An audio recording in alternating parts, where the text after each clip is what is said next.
लोगों के दिल और दिमाग में दुनिया इस कदर हावी हो गई है कि आज वही मदरसा जिसने सारी दुनिया को इल्म का शऊर बख्शा था, उस मदरसे की चटाई आज सुनी पड़ी हुई है।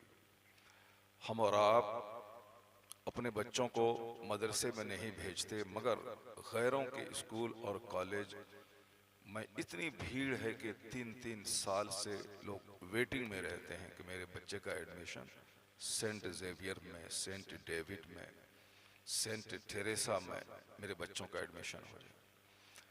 तो खैर, मैं सिर्फ इतना कहना चाहता हूँ, ये गिरावट हर जगह है। जिस मदरसे ने साइंसी शऊर दुनिया को दिया था, जिसके बारे में एक बहुत बड़ा दानिश्वर कहा था कभी कि it must be owned that all the knowledge whether of physics or astronomy or astrology or mathematics which flourished in Europe from the 10th century was originally derived from the Arabian schools। जरा गौर से सुनिए क्या कहते हैं। हमारे बच्चे मदारिस के बारे में इस कदर मायूसियत के शिकार हैं कि मदरसे में सिर्फ तीजा चहल्लुम के मौके पर कुरान पढ़ने वाले बच्चों की टीम पैदा की जाती है। इसलिए मदरसे में पढ़ने का मतलब है कि दुनियावी ख्वाहिशात से महरूम हो जाना, पैसे के एतबार से मफलूज हो जाना। तो समाज का सबसे कमजोर तबका मदरसे में पढ़ता है। ये सोच की गिरावट है। मगर यूरोप का दानिश्वर, जहाँ से पूरी दुनिया को हवाई जहाज मिल रहा है, माइक्रोफोन मिल रहा है, कंप्यूटर, लैपटॉप, मोबाइल मिल रहा है, ये सारी चीज़ें जो आज सबके हाथ में मौजूद है, ऐसे ही वजूद में नहीं आई है। पहले दिमाग जलता है, आदमी सारी दुनिया से कट जाता है, तब मोबाइल का फॉर्मूला दूसरों के सामने आता है। वॉशिंग मशीन ऐसे ही नहीं बना, 10 साल 20 साल तक दिमाग जला, तब जाके उस कपड़ा धोने की मशीन का फॉर्मूला सामने आया। जिस माइक्रोफोन का इस्तेमाल हम कर रहे हैं, और दुनिया का सबसे ज्यादा इस्तेमाल मुसलमान ही इस माइक्रोफोन का करता है, क्योंकि किसी के यहाँ मंथली पूजा है, किसी के यहाँ ईयरली पूजा है, किसी के यहाँ वीकली पूजा है, यानी हफ्ते में एक बार मन हुआ पूजा कर लिया, महीने में एक बार मन हुआ पूजा कर लिया, साल में एक बार मन हुआ पूजा कर लिया, या किसी के यहाँ ओकेजनली है, यानी शादी ब्याह किसी फंक्शन के मौके पर पूजा हो गया। मगर हमारे यहाँ है कि रोजाना 5 वक्त की नमाज कंपलसरीली पढ़नी है, क्योंकि जमीन खुदा की, आसमान खुदा का, मेरी जान दी हुई खुदा की। जब बंदा रोजाना 24 घंटे खुदा की नेमतों का इस्तेमाल करता है, तो लाजिम है कि 5 बार उस खुदाए वाहिद को सजदा किया जाए, ताकि इस सारी नेमतों का शुक्र अदा हो जाए। इसलिए यहाँ वीकली भी होता है, ईयरली भी होता है, और यह डेली परस्तिश है अल्लाह की, कि 8 घंटे की गहरी नींद और सुबह काम पे जाने से पहले अल्लाह को फजर में सजदा, फजर से जोहर तक 8 घंटे खूब जी भर के काम काज, फिर जोहर में थोड़ी देर के लिए खुदा को सजदा, फिर जोहर से लेके असर तक 4 घंटे अपना काम, फिर 10 मिनट के लिए खुदा वाहिद को सजदा, फिर असर से मगरिब के बीच में 1.5 से लेके 2 घंटे सौदा सलब बाजार खरीदो फरोख्त, फिर खुदा वाहिद को सजदा, फिर मगरिब से लेके इशा तक 2 घंटे बाल बच्चों अहबाब रिश्तेदार के बीच में रहना, फिर सोने से पहले खुदाए वाहिद को सजदा। 24 घंटे में 1 घंटे सिर्फ सजदे के लिए, बाकी 23 घंटे सिर्फ अपने काम काज और आराम के लिए। मगर 1 घंटे आप सजदा करें, अल्लाह पूरे 24 घंटे रहमतों से भर देगा। 24 घंटे की नेमतों का शुक्राना है ये नमाज। और इसलिए अखलाकी तकाजा भी यही है कि जिसका खाएं उसी का गाएं। तो जिस रब ने मुझको पैदा किया है, उस रब को सजदा जुम्मा जुम्मा नहीं होना चाहिए। अगर जुम्मा जुम्मा सजदा है तो बंदा जुम्मा जुम्मा ही खाना खाए, सजदा जुम्मा जुम्मा है तो सजदा खाना भी जुम्मा जुम्मा हो। लेकिन जब डेली खाना है तो डेली रब्बे करीम को सजदा करना है। वो तसव्वुर दूसरों का है कि ईयरली परस्तिश, यानी 25 दिसंबर को आ गए, नारियल फोड़ा, अपने पोप के सामने आ गए, गाया बजाया, और साल भर का पाप धोया, फिर साल भर शराब ज़िना सूद सब में लगे रहे। वो तसव्वुर इस्लाम में नहीं है। यहाँ है कि रोजाना रब्बे करीम से डरना है, रोजाना नमाज पढ़नी है, और फिर एक बड़ी नमाज वीकली पढ़नी है, वो जुमा की नमाज, और फिर एक बड़ी नमाज ईयरली पढ़नी है, वो ईद और बकरीद की नमाज है। तो यहाँ ईयरली भी है, वीकली भी है और डेली भी है, ताकि बंदा हर एतबार से खुदा की रहमतों का मुस्तहिक ठहरे। रोजाना खाए, रोजाना सजदा करे, हफ्ते में एक बार जबरदस्त पुलाव गोश्त और दूसरे अनवा अक़साम के खाना खाए, तो बस एक इज्तिमाई तौर पर जुमा की नमाज, और फिर एक दिन साल में ईद मनाए, नए कपड़े पहने, नए जोड़े इस्तेमाल करे, और फिर आबादी से बाहर निकल कर खुदा को सजदा करे। चूँकि रोज़ाना 5 वक़्त नमाजें मस्जिद में पढ़ी जाएं, जुमा बड़ी मस्जिद में पढ़ी जाएं, और ईद बकरीद आबादी से बाहर, ताकि नमाज भी हो जाए और मुसलमानों की इज्तिमाइयत का मुजाहिरा भी हो जाए, और इसकी शान व शौकत की धमक भी मुशरिकों और काफिरों के दिल पे कायम हो जाए। ये हमारी इबादतों का तसव्वुर है। तो हमारे यहाँ वीकली, ईयरली और डेली का तसव्वुर है। वो दूसरे के यहाँ मंथली और साहब ईयरली और ओकेजनली, मौके के एतबार से वो सारी बातें हैं। तो अब मुसलमान होने के नाते इस बात को हमेशा गिरह बांध के रखनी पड़ेगी। जब खुदा की नेमतों का इस्तेमाल 24 घंटे हो रहा है, तो अल्लाह रब्बुल इज्जत की परस्तिश का तसव्वुर भी दिमाग पे 24 घंटे रहे कि मेरा मालिक है, मेरा खालिक है, उसी ने मुझको पैदा किया है, मुझको वापस उसी के पास जाना है। इन्ना लिल्लाहि व इन्ना इलैहि राजिऊन यही कहता है कि हम सब उसी की तरफ से आए, और फिर हमें अपना छोटा सा काम करके दुनिया में फिर उसी की तरफ वापस हमें लौट के चला जाना है। और जो कुछ भी मैंने यहाँ किया है उसका सारा हिसाब किताब, लेखा जोखा उसके सामने पेश करना है। हर मुसलमान के घर में, औरत और मर्द के दिमाग में तसव्वुर रहे, ये हदीस पाक हर घर में लिखी हुई रहनी चाहिए कि ला तज़ूलु क़दमा अब्दिन हत्ता युसअल अन अर्बईन, कि मुसलमान नहीं, बंदे का पांव क़यामत के दिन अपनी जगह से 1 इंच नहीं हटेगा। ये बुनियादी बात, इसको गिरह बांध के आप रख लें। उसके बाद हर माँ बहन औरतें भी इसको गिरह बांध के रख लें। ये जलसा खेल और तमाशे की जगह नहीं है, ये इंजॉय करने की जगह नहीं है, ये है फिक्र आखिरत जगाने की जगह है। ये वो जगह है जो अपने मकसद हयात को मालूम करने की जगह है। ये वो जगह है जो अपने गुनाहों के दाग को मिटाने के लिए 2 कतरे आंसू बहाने की जगह है। ये वो जगह है जिस जगह हम जिस नबी का कलमा पढ़ते हैं उस नबी मोहतरम के इरशादात के सुनने की जगह है। तो मैं ये कह रहा था कि थोड़ा ठहर करके मैं इस पर तबसरा कर रहा हूँ, मगर पहले मेरी वो बात मुकम्मल हो जाए जिसका मैंने आगाज किया था कि मेरे बच्चे आज मदारिस के बारे में, जलसे के बारे में जो तसव्वुर रखते हैं कि जलसे में इंजॉय किया जाए, इसलिए इंजॉय जिस बात से होती है उस बात को बच्चे तरजीह दे रहे हैं। हालांकि ये है फिक्र आखिरत जगाने की जगह, कुरान पढ़ने की जगह, हदीस पढ़ने की जगह, और हम क्यों पैदा हुए ये बात बताने की जगह। लेकिन आज चोर दरवाजे से यहाँ पे इंजॉय करने की बातें आ गई हैं। मुमकिन है कि अगर आज उस पर पहरा नहीं लगाया गया तो सिर्फ भीड़ जुटाने के लिए, मौलाना के नाम पे अगर भीड़ नहीं जुटे, कुरान हदीस बयान करने वाले के नाम पे अगर भीड़ नहीं जुटे, मुमकिन है कि सिर्फ भीड़ जुटाने के लिए कहीं किसी एक्टर का सहारा न लेना पड़े। भीड़ जुटाने के लिए जिस तरह आज कव्वाल और कव्वाला का सहारा लिया जाता। आज ही एक बंदा बोला कि लड़के कह रहे थे कि उर्स के मौके पर कव्वाली औरतों की नहीं होनी चाहिए, लेकिन क्या करें, मौलाना की तकरीर करवाएंगे तो क्या भीड़ होगी, क्या लोग आएंगे क्या? यानी सिर्फ भीड़ जुटाने के लिए एक औरत कव्वाला को बुलाया जाता है और रात भर लोगों की आंख के ज़िना करने का एहतमाम करवाया जाता है।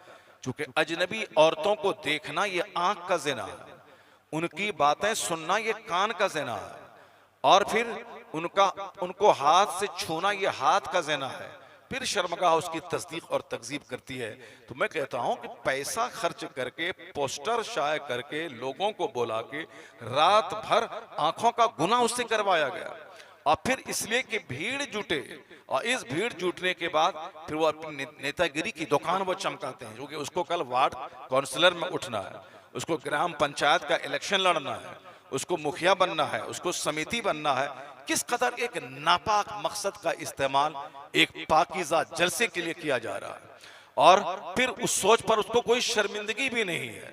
तो खैर ये दुनिया है, और इस दुनिया में लोगों की सोच धीरे धीरे खेल तमाशे की तरफ माइल होती जा रही है।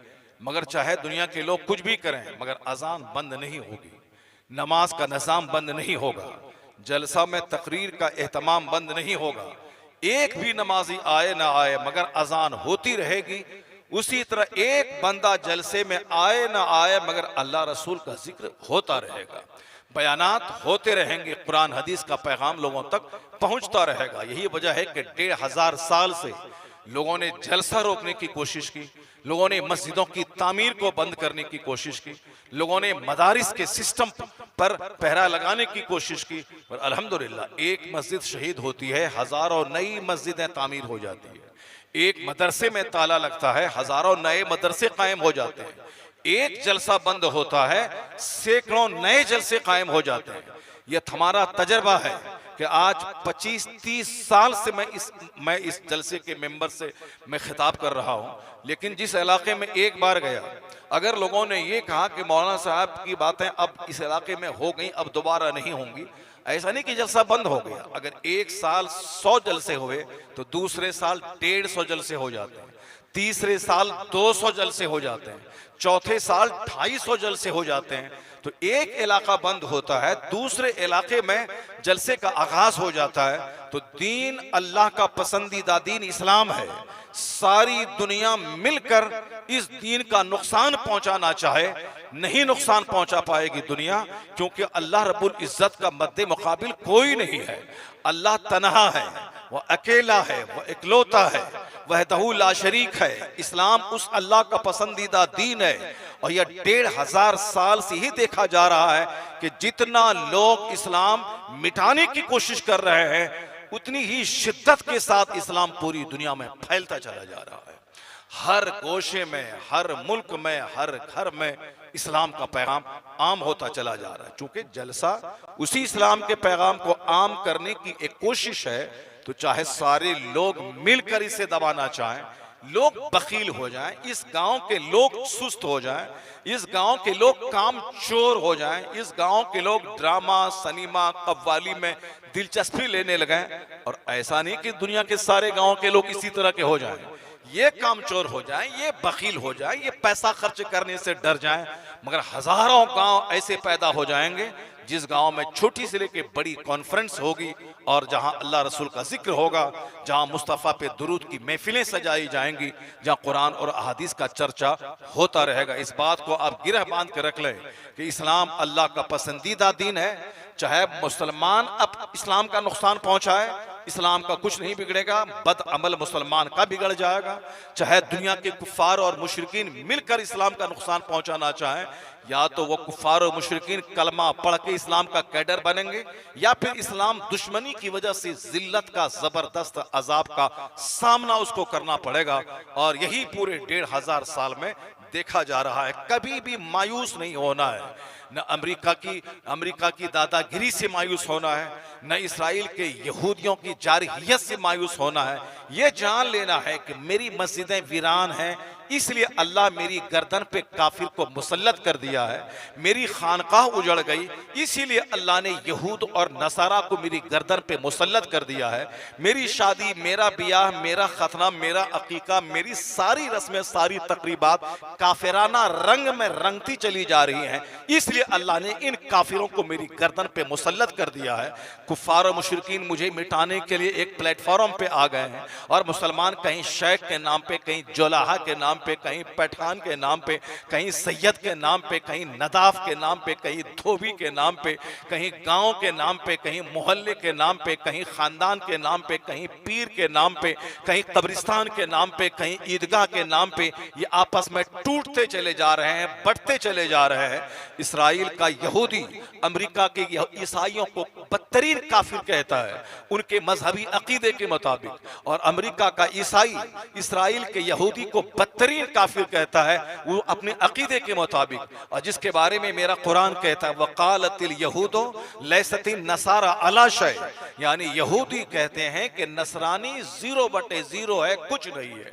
और अल्लाह कहता है, कुरान में आया है कि ये यहूदी कहते हैं कि नसरानी 0 है और नसरानी कहते हैं कि यहूदी 0 है, यानी दोनों एक दूसरे को 0, एक दूसरे को काफिर कहते हैं।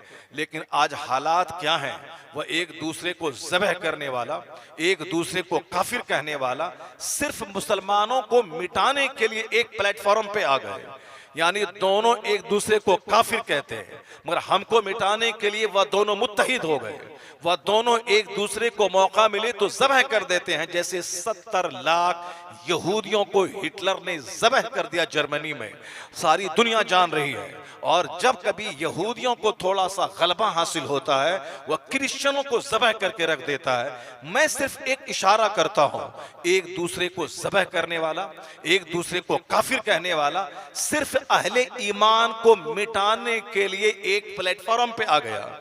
हमें तबाह करने के लिए वह एक दूसरे से शाना बशाना मिलकर मुझे तबाह कर रहे हैं। कभी ईरान, कभी इराक को तबाह करना हुआ तो ईरान को अपने पक्ष में कर लिया, कभी ईरान को अब जलाना हुआ तो अब साहब दूसरे को अपने पक्ष में कर लिया, कभी साहब फिलिस्तीन को तबाह करना हुआ तो कभी दूसरे अरब ममालिक को अपने पक्ष में कर लिया। और फिर जब वो तबाह हो गया और ये जो इसके पक्ष में आया था अब इनको तबाह करना हुआ तो फिर अब उनके दुश्मनों को अपने पक्ष में किया। यानी दुश्मन साजिशें रच रहा है, दो भाइयों को आपस में तोड़कर एक दूसरे को ज़बह करने का नापाक प्लान बना रहा है।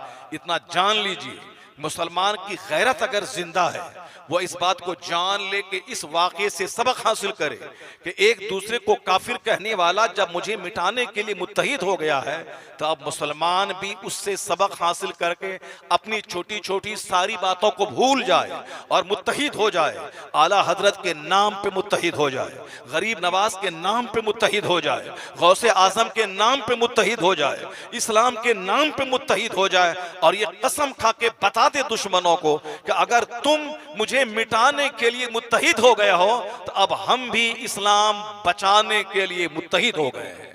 अब हमने भी ठान लिया है कि हमें इस्लाम बचाना है, तो छोटे छोटे इख्तलाफ को छोड़ना होगा। ईदगाह के नाम पे, कब्रिस्तान के नाम पे, मकतब के नाम पे, इलेक्शन के नाम पे, साहब शेख और जोलाहा के नाम पे, अपने अपने पीर के नाम पे, अपने अपने इमाम के नाम पे, इन सारी छोटी छोटी बातों को भूलकर एक बड़ा प्लान लेकर इस्लाम की सरबुलंदी, सुन्नियत की सरबुलंदी, मसलके अहले सुन्नत की सरबुलंदी की खातिर छोटी सारी बातों को पांव के नीचे रौंद कर एक प्लेटफॉर्म पे आना होगा। और जिस दिन मुसलमान एक प्लेटफॉर्म पे आ गया, एक यहूदी दुनिया में जिंदा नहीं रहेगा और नसरानी हम पर कभी गलबा नहीं पा पाएगा।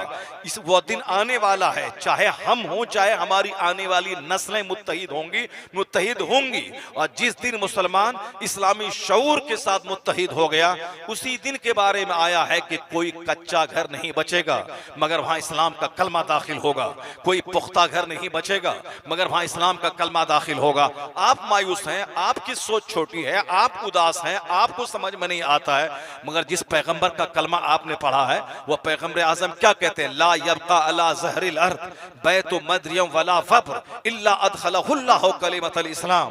अल्लाह के रसूल कहते हैं एक जमाना ऐसा आने वाला है कि कोई कच्चा घर नहीं बचेगा और कोई पक्का घर नहीं बचेगा, मगर वहां अल्लाह इस्लाम का कलमा दाखिल फरमा देगा। यानी हर पुख्ता घर में इस्लाम पहुंचेगा, हर मिट्टी के घर में इस्लाम पहुंचेगा। पूरी दुनिया में एक मजहब इस्लाम होगा और एक मसलक अहले सुन्नत व जमात होगा। यहां तक कि यहूदी को मुंह छुपाने की जगह नहीं मिलेगी। हदीस सच्ची, मुस्तफा की बात सच्ची, मुस्तफा सच्चे, इस्लाम सच्चा।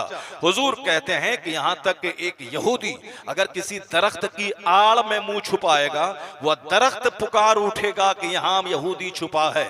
मुस्लिम मुजाहिद उसके पास पहुंचेंगे, या तो वह ज़बह किया जाएगा या फिर वह कलमा पढ़ के मुसलमान हो जाएगा। इस तरह पूरी दुनिया में एक मजहब इस्लाम होगा।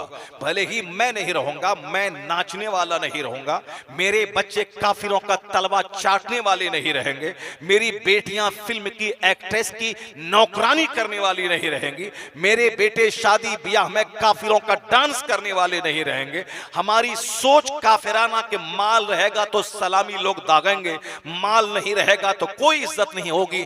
चाहे यह माल लैपटॉप पे बैंक का पैसा चोरी करके हो, चाहे पॉकेट मारी करके हो, चाहे सूद खा के हो, चाहे सामूहिक लोन का कारोबार करके हो, चाहे अपनी बीवी और अपनी बच्ची को दांव पे लगा करके हो, चाहे अपनी खूबसूरत बेटियों की आबरू को तबाह करके हो, मगर सिर्फ माल चाहिए। चाहे साल भर में एक बार सजदा करने का मौका मिले ना मिले, रमजान के दिनों में तरावी पढ़ने का मौका मिले ना मिले, रमजान के दिनों में रोजा रखने का मौका मिले ना मिले, मगर माल चाहिए। इसी माल के नशे ने रमजान के दिनों की चहल पहल खत्म कर दी। इसी माल के हुसूल के नशे ने जलसो जुलूस को उजाड़ के रख दिया। इसी माल के नशे ने हराम और हलाल की तमीज मिटा के रख दिया। भले ही मैं माल का रसिया हो जाऊं, मैं फिल्म एक्टर को पसंद करूं, मैं किसी गाने बजाने वाले से दोस्ती करूं, मैं मुसलमान होने के नाते अपने मजहब को अपने लिए बोझ समझूं, मैं मिटूंगा, मेरे बच्चे मिटेंगे, मगर इस्लाम नहीं मिटेगा। बल्कि इस बात की दलील है कि जब बगदाद में तातारियों ने मस्जिदों को उजाड़ दिया, मदरसों को उजाड़ दिया, किताबों को निकाल के दरिया में डाल दिया, तो मुसलमान जो बदअमल थे उनको तो सजा मिल गई। 70,000 मुसलमानों को एक दिन में ज़बह करके तातारी काफिरों ने उनकी खोपड़ी काट कर मीनार बनाया। उस मीनार पर बैठ के शराब पिया। तातारी काफिरों ने बगदाद को उजाड़ के रख दिया। क्यों? ये बदअमल मुसलमान थे जो मौलाना की बात का मजाक उड़ाते थे, जो बुजुर्गों की बात का मजाक उड़ाते थे, जो अपने घर में रात सोने की जगह है ईशा पढ़ के सो जाएं, फिर फजर पढ़ के काम काज में लग जाएं। ये रात भर पियानो बजाते थे, ये रात भर कह की महफिल सजाते थे, ये रात भर इंजॉय करने के लिए नाचते गाते थे। जिस शराब को इस्लाम ने मिटाया वो शराब के दिलदादा और आशिक हो गए थे। जिस इस्लाम ने पूरी दुनिया में इल्म का शऊर जगाया, उस इल्म से दूर जहालत के करीब हो गए थे। इस्लाम ने ज़िना को मिटाया था, मगर एक एक रईस के घर में 300 नाचने वाली लौंडियां नजर आती थी। इस्लाम ने शराब को हराम करार दिया था, मगर मुसलमानों ने मौलाना की बात न मानकर घड़े और जाम के शराब के जाम छलकाने लगे थे। तो उस बदअमल मुसलमानों को सजा देने के लिए अल्लाह ने तातारी काफिरों को मुसल्लत किया। उसने मुसलमानों की जैसी की तैसी कर दी, यहां तक कि मुसलमानों के पांव खून में धंस गए। पूरे बगदाद की गलियां खून की नदियों में तब्दील हो गई। मुसलमानों को सजा मिल गई भरपूर। इनके कहकहा की सजा, इनकी तर्के नमाज की सजा, इनके नाचने गाने की सजा, मौलाना की बात को तरजीह न देने की सजा, बुजुर्गाने दीन मजसूबे वक्त की बात की अनदेखी की सजा, खूब काफिराना सोच समझ से रंगीन शादी करने की सजा, मस्जिदों मदरसों खानकाहों को उजाड़ने की सजा, पूरी सजा मिली। यहां तक कि बगदाद में एक मस्जिद सलामत नहीं रही, एक मदरसे की दीवार सलामत नहीं रही। सारी मस्जिदें की दीवारें तोड़ दी गई, सारी किताबों को दरियाए दजरा में डाल दिया गया। यहां तक कि जब मुसलमानों को भरपूर सजा मिल गई, उनकी निगाहों के सामने उनके बाल बच्चे काटे जाने लगे। यही बात अल्लाह के वली ने कहा था कि जिस हाल में तुम जी रहे हो, मेरी आंखें देख रही हैं कि तेरी निगाहों के सामने तेरे बच्चे ज़बह किए जाएंगे। मेरी निगाहें देख रही हैं कि तुम्हारी गलियों में खून की नदियां बह जाएंगी। मगर लोग कहते थे इस पागल को मारो, लोग कहते थे इस जमाने में ये कौन समझाने वाला आ गया, कौन इस जमाने में मानता है, इसे हटाओ यहां से, ये कौन है समझाने वाला। जैसे आज अगर कोई कुरान पढ़ के सुनाए, आज हदीस का पैगाम सुनाए, अरे कौन मौलाना है जो कहता है कि नमाज पढ़ो, फजर जोहर असर मगरिब पढ़ो, इस जमाने जमाने में कौन पढ़ता है, इस जमाने में कौन सुन्नतों पे चलता है, इस जमाने में कौन पुराने जमाने की बातों पे अमल करता है। अगर कोई मौलाना बोला तो उसको हटाओ, फिर दोबारा इसको बुलाने का नहीं। अगर कोई इमाम जुमा के दिन खिताब किया तो हटाओ इसको, कोई दूसरे इमाम को लाओ जो किस्सा कहानी सुनाए, उस इमाम को लाओ जो जुमा के दिन कॉमेडी सुनाए, उस मौलाना को बुलाओ जो स्टेज पर बैठ करके 1 घंटे तक साहब इसलाह के नाम पे वो कॉमेडी सुनाए। यही सोच आज से 700 साल पहले बगदाद की हो गई थी। एक मजहूब गली गली घूम घूम कर कहते थे कि ऐ लोगों तुम मुसलमान हो, तुम्हारा मजहब इस्लाम है, इस्लाम की तालीमात के खिलाफ तुम्हारा अमल है, अगर ऐसा करोगे तो अल्लाह का अजाब नाजिल होगा। और मैं अल्लाह का अजाब देख रहा हूं, जिस हाल में तुम लोग जी रहे हो।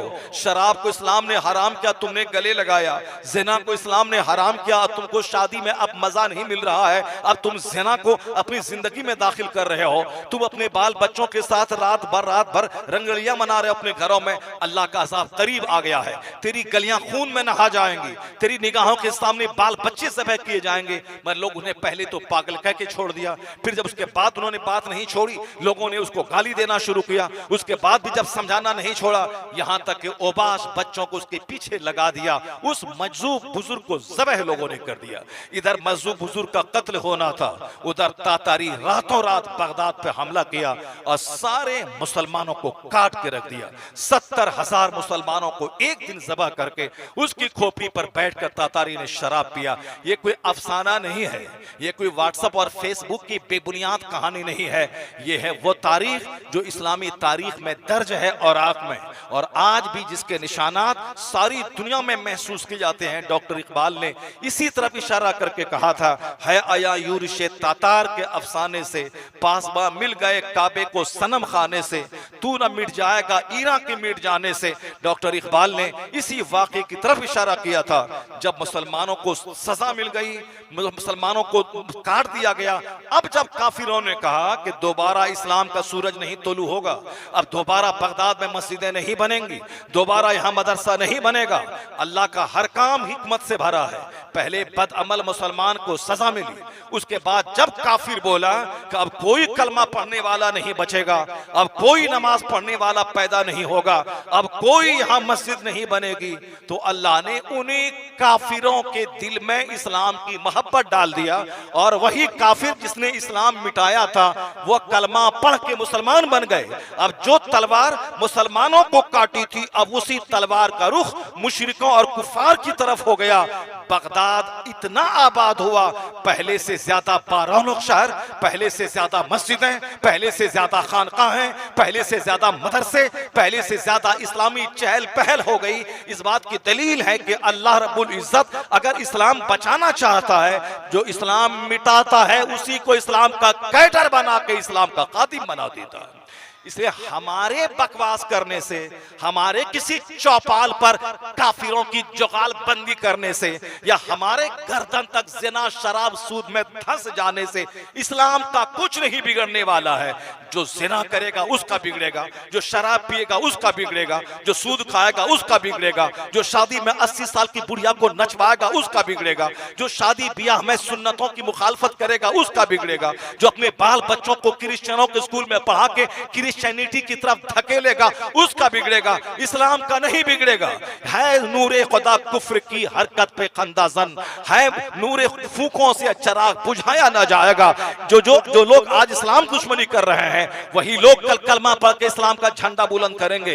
ये आप बात जान लें कि अमेरिका का कोई दिन ऐसा नहीं गुजरता जिस दिन वहां का कोई वैज्ञानिक कलमा पढ़ के मुसलमान ना होता हो। चाइना जापान का कोई दिन नहीं गुजरता जिस दिन वहां का इंजीनियर कलमा पढ़ के मोमिन ना होता हो। इस हिंदुस्तान में कोई दिन ऐसा नहीं गुजरता जिस दिन यहाँ का पढ़ा लिखा आदमी कलमा पढ़ के मोमिन ना होता हो। जिसका शऊर जागता है, जिसकी फिक्र जागती है, जो इल्म की गहराई में कदम रखता है, वह क्यों किसी झाड़ के सामने सर टेकेगा, वह क्यों किसी बंदर के सामने सर टेकेगा। जो आदमी इल्म की रोशनी से रोशन हो जाएगा वह क्यों किसी बंदर और छुचंदर को खुदा कहेगा, वो क्यों किसी पत्थर के सामने सर टेकेगा, वो क्यों 1000 चीजों के सामने अपनी पेशानी को जलील करेगा। कभी बंदर के सामने, कभी छुचंदर के सामने, कभी बैल के सामने, कभी भैंस के सामने, कभी हाथी के सामने, कभी सांप के सामने, कभी सांप छिपकली के सामने, कभी गिरगिट के सामने, कभी दरिया के सामने, कभी सूरज के सामने, कभी चांद के सामने, कभी सितारे के सामने, कभी झाड़ के सामने क्यों अपनी पेशानी जलील करेगा? जब तक बंदा जाहिल है, अंधभक्त है, जब तक वो गाफिल है, तब तक ही अपनी पेशानी को जलील करेगा। लेकिन जिस दिन उसका ज़मीर जागेगा, वो इन झाड़ फूंक को सजदा नहीं करेगा, बल्कि सारी कायनात के खालिक खुदाए वाहिद को सजदा करने लगेगा। जब तक दुनिया में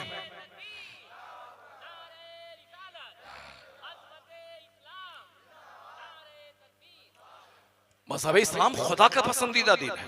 अल्लाह रब्बुल इज़्ज़त को खूब मालूम है कि कैसे इस्लाम दुनिया में फैलेगा। अल्लाह को खूब मालूम है कि कैसे हर घर में इस्लाम पहुंचेगा।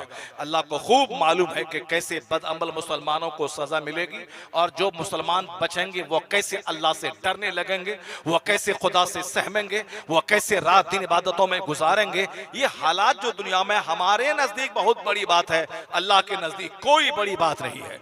एक शायर ने कहा था, है बाजी चाहे अतफाल, दुनिया मेरे आगे, होता है शबो रोज तमाशा मेरे आगे। ये सब छोटी छोटी जंगें जो आज हो रही हैं और आप मायूस हैं, तरह तरह की बातें कर रहे हैं, अगर ईमान सीने में मौजूद है तो फिर मुसलमानों की हमदर्दी सीने में है, नहीं तो बहुत सारी बातें, बात चाहे कुछ भी हो, लेकिन सारे वाकयात हमें झंझोड़ने के लिए वजूद में आते हैं। सारे वाकयात में बेदारी का पैगाम पिन्हा होता है। तमाम जंगों में एक मसलहत होती है और अमन के दिनों का जो गलत इस्तेमाल करेगा उसको तो जंग का सामना करना पड़ेगा। जो खुशहाली के दिनों में गुनाह करेगा उसे तो रिस्क की तंगी का सामना करना पड़ेगा। जिसकी जवानी खराब होगी उसका बुढ़ापा दर्दनाक होगा, उसको तो बुढ़ापे में जिल्लत का सामना करना पड़ेगा। ऐसा नहीं होता है कि हम लगा दें धान वहां से निकल जाए मकई, ऐसा नहीं होता है कि हम लगाएं आम का पेड़ वहां से निकल जाए सेब, ऐसा नहीं होता है कि लगाएं खीरा गाजर वहां से फल जाए जाफरान, ऐसा नहीं होता है कि लगाएं हम लीची वहां से निकल जाए संतरा। जब ऐसा नहीं होता है तो ऐसा भी नहीं होता है कि हम चलें पूरब और पहुंच जाएं काबा, ऐसा भी नहीं होता है कि हम तरीका इख्तियार करें काफिरों का और पहुंच जाएं जन्नत। नहीं होगा। दुनिया की और आखिरत की दोनों जहान की भलाई इसी सीक्रेट में पिन्हा है कि मोहम्मद से वफा तूने तो हम तेरे हैं। ये जहां चीज है क्या, लौहो कलम तेरे हैं। दोनों जहान की भलाई का राज इसी में पोशीदा है कि चाहे दुनिया वाला नाचे कूदे गाए कुछ भी करे, हमें करनी है शहनशाह बता की रजा जोई। वो अपने हो गए तो रहमत परवरदिगार अपनी। हमारी भलाई, हमारा डेवलपमेंट, हमारा प्रोग्रेस, हमारा विकास इसी में है कि हम जितना ज्यादा नबी के गुलाम हो जाए, नबी की सुन्नतों पे अमल करें, उतना ही ज्यादा मेरी इज्जत, मेरी शानो शौकत, मेरी खुशहाली का सारा राज इसी में पिन्हा है। अब जरा गौर से सुनिए, बातें बहुत आप तक मैंने पहुंचा दी, मैं उसी पॉइंट पे आता हूं कि गिराफ गिर रहा है। मदारिस के बारे में मैंने एक बात कही थी कि आज हमारे खाते पीते लोग अपने बच्चों को मदरसे में नहीं पढ़ाते हैं। क्यों? यहां से पढ़ने के बाद बंदा मौलवी साहब, हाफिजी और मस्जिद का मौजिन बनेगा। लेकिन जरा देखिए यूरोप का एक वैज्ञानिक क्या कहता है। वो कहते हैं कि ये तमाम पूरी दुनिया में जो साइंसी उलूम आए हैं, ये सब जो साइंसी तरक्की हुई है, यानी ये दो टांग का इंसान आसमान पे उड़ रहा है, फ्लाई कर रहा है, समंदर में आदमी गोतासन होकर 6-6 महीने तक पानी में रहता है, वो कहते हैं ये सारी बातें जो दुनिया में आज वजूद में आई हैं, साइंसी इजादात या तहकीकात, ये सब फिजिक्स, केमिस्ट्री, बायोलॉजी की वजह से हुई हैं। और ये सारे उलूम अरबी मदारिस से लिए गए हैं। सारे उलूम, ये मौलाना नहीं बोल रहा, ये हमारे लोग नहीं कह रहे, पीर साहब नहीं बोल रहे, जॉन डेविन पोर्ट जहां से सारी चीजें दुनिया को मिल रही हैं, हवाई जहाज से लेकर के साइकिल तक, उस सरजमीन का एक दानिश्वर कहता है यह तमाम साइंटिफिक विकास अरबी मदारिस के उलूम की वजह से है। यानी फिजिक्स, केमिस्ट्री, बायोलॉजी, इल्म रियाजी, ये सारे उलूम अरबी मदरसों से लिए गए हैं। और स्पेन के मदारिस के जो उलमा, जो ज्यूरिस्ट, जो फकीह थे, वही साइंस के बाप कहे जाने के काबिल हैं कि इन्होंने साइंसी उलूम को जन्म दिया है। मेरे बच्चों की सोच कैसी है और अपने वक्त का सबसे बड़ा पढ़ा लिखा आदमी और वैज्ञानिक इस मदरसे के बारे में क्या कह रहा है, ये सिर्फ पढ़ने, सोचने और समझने से ताल्लुक ये बातें रखती हैं, वरना एक सतही दिमाग रखने वाला और आज के मदरसों की जाहिरी हालत देखकर वो कभी नहीं समझेगा कि जॉन डेवनपोर्ट ने किस मदरसे के बारे में ऐसा कहा था। आज से 100 साल पहले जिस मदरसे की चटाई ने लाल किला बनाने वाला इंजीनियर दिया था 500 साल पहले, इसी मदरसे की चटाई का पढ़ा हुआ जिसने शाहजहां की जामा मस्जिद दिल्ली, जो पूरी दुनिया की एक यूनिक मस्जिद है, उस मस्जिद का नक्शा, उसके दरो दीवार, उसकी मीनार, उसका सारा नक्शा प्लान बनाने वाला कोई क्रिश्चियन नहीं था, अमेरिका और यूरोप का सारा प्लान देने वाला इसी मदरसे की चटाई का पढ़ा हुआ एक इंजीनियर था। ताजमहल जो दुनिया के 7 अजाइबात में एक बड़ा अजूबा है, जिसका कोई जवाब पूरी दुनिया की किसी इमारत में नहीं और किसी मुल्क में उसका जवाब नहीं है, वो ताजमहल का नक्शा देने वाला, उसका प्लान देने वाला इसी मदरसे का पढ़ा हुआ एक इंजीनियर था। लाल किला एक जबरदस्त इमारत पूरी दुनिया की है, वो समझ लें कि अजाइबात में वो भी शामिल कर लिया जाए, एक अजूबा इमारत कि आज आजादी के 70 साल से जायद का अरसा गुजर गया, लेकिन हिंदुस्तान का वजीर आजम, हिंदुस्तान का चीफ, उसी की फसील से झंडा फहराना वो अपनी शान समझता है। हिंदुस्तान की फखरिया इमारत है लाल किला। वो लाल किला बनाने वाला, उसका नक्शा देने वाला वो कौन था? इसी मदरसे का पढ़ा हुआ एक इंजीनियर था। अब चूंकि गिराफ इतना बदला कि मदरसे को अलग कर दिया गया, स्कूल को अलग कर दिया गया, साहब दुनियावी असरी उलूम को अलग कर दिया गया, मदारिस को सिर्फ कुरान हदीस के पढ़ने की जगह करार दे दिया गया।